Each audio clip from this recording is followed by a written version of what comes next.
聽我講端午到紅土繩，吓，端午我就知啫，五毒繩咩嚟㗎？端午節要掛崖打啲紅紅走噶啦，趕啲紅土一啲。啊，咁乜嘢係五毒咧？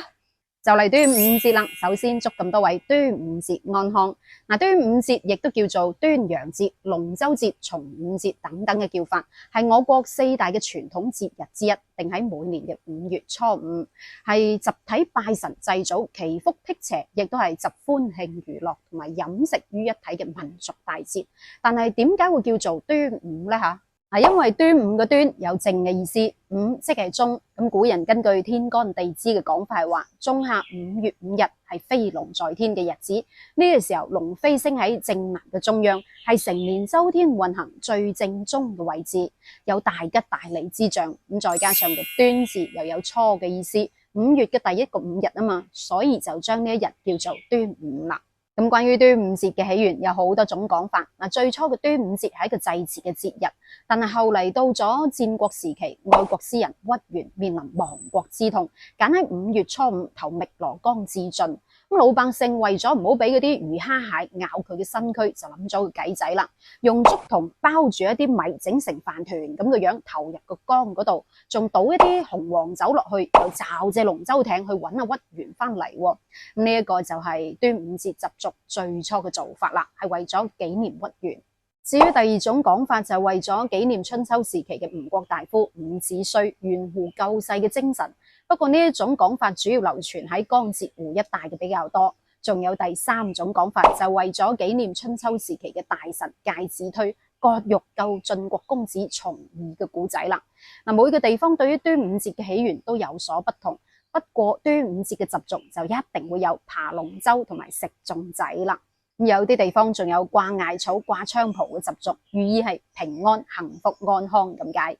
而喺北方有一啲地方就會將呢一日視為係惡月惡日啦。咁古代北方人認為5月5號呢一日唔係咁好嘅，甚至話喺5月5號端午節呢一日出世嘅細佬哥好難養大，會克父母咁話，因為陽氣過盛啊嘛。咁當然呢一個係迷信無稽之談嘅講法嚇。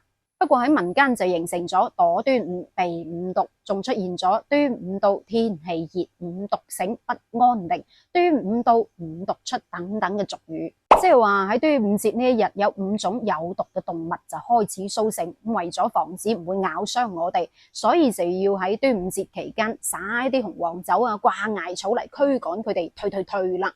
但係講咗咁耐，呢5種毒物又係乜嘢呢？嚇？第一種係白竹啊，地度跨啲好多腳啲。蜈蚣廣府人將佢叫做白竹、白叔，因為佢白竹咁多腳啊嘛。白叔係有毒，會咬人嘅，咁俾佢咬咗之後，佢啲毒液就會順住佢嘅牙齒注入我哋嘅皮膚，輕則嘅話就會紅腫痛起紅斑，嚴重嘅話就會發炎，導致局部嘅組織壞死都有可能嘅。咁古人對於白叔呢樣嘢係又憎又恨又驚佢，所以就將佢列入為5毒之一啦。咁喺端午節前後亦都係好多白叔嘅，大家要注意下。但係呢個白叔亦都係喺5毒之中藥用價值係最大喎，所以亦都被評為係5毒之首。咁第二種呢，蠍子咧，因為個吉人就我點記得呢係條妖苗咯。而蠍子就係一種好兇猛嘅毒蟲，佢條尾係有毒針會吉人嘅，佢個鉗亦都係有毒，如果俾佢鉗到啊或者係吉親嘅話，就會有一種火燒灼熱嘅感覺啦。而且蠍子嘅毒牙連指甲都咬得入嘅，比白叔更加得人驚。咁如果俾佢攻擊嘅話，唔單止會痛，嚴重嘅話仲會抽搐、癱瘓，甚至係衰竭啊！咁第三種咧，毒蛇啦，咩毒蛇啊？針腳大、眼腳大、烏肉蛇、眼鏡蛇，好毒噶，話天怎咬死人。咁古人講端午節入邊5毒嘅蛇，又唔單單只係有毒嘅蛇，而係指所有嘅蛇。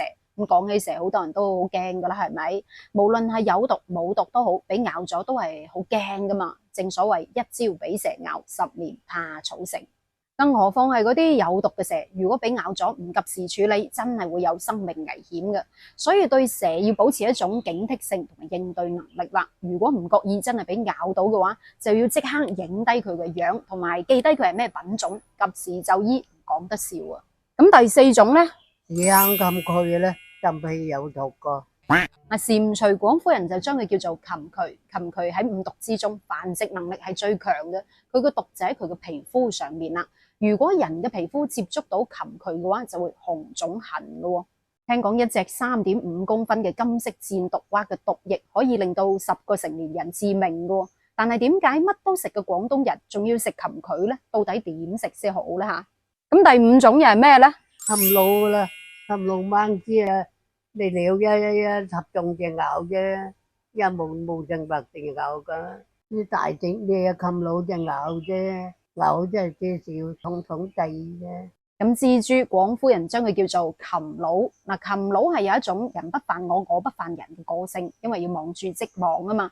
但係有一啲大嘅蜘蛛佢係有毒噶，如果俾佢咬傷嘅話，就會紅腫痛，仲會潰爛，嚴重嘅話仲會心肌壞死。咁仲有一種講法係話呢個五毒唔包括蠄蟧，應該係鹽蛇先啱，即係壁虎嚇。